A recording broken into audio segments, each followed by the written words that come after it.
देश शहर में शागिर्दनि पारां कैनाल ऐं ज़मीननि ते कब्ज़े ख़िलाफ़ एहतजाजी रैली। हायर सेकेंडरी स्कूल जे शागिर्दनि कैनालनि ऐं ज़मीननि ते कब्ज़े ख़िलाफ़ एहतजाजी रैली कढी शहीद फाज़ल राव चौक ते धरणो हयो।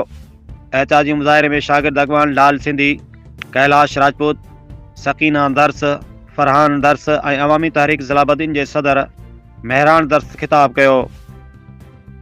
रैली में अॻवाननि चयो त पंजाब जा हुक्मरान सिंध जे गद्दार भूतारनि सां गॾिजी सिंधु दरिया ते सिंध जी ज़मीननि ते कब्ज़ा करे रहिया आहिनि, जेको सिंध वासियुनि सां ज़ुल्म आहे। एहतजाज कंदड़नि मुतालबो कयो त आलमी अदालत इन मामले जो नोटिस वठे। एहतजाज कंदड़नि मुतालबो कयो आहे त आलमी अदालत इन मामले जो नोटिस वठे, छो त सिंध खे दीवार सां लॻाए 1970 जहिड़ियूं हालतूं पैदा कयूं पियूं वञनि, जेके मुल्क लाइ ख़तरनाक साबित थी सघनि थियूं। शागिर्दनि ऐं शहरियुनि पारां सख़्त नारेबाज़ी कई वई, जंहिंमें कैनाल समूरा नामंज़ूर, ज़मीन ते कब्ज़ा नामंज़ूर जा नारा लगाया विया। रिपोर्ट करे रहियो आहे Mushtaba Khoso, social media centre Sindh.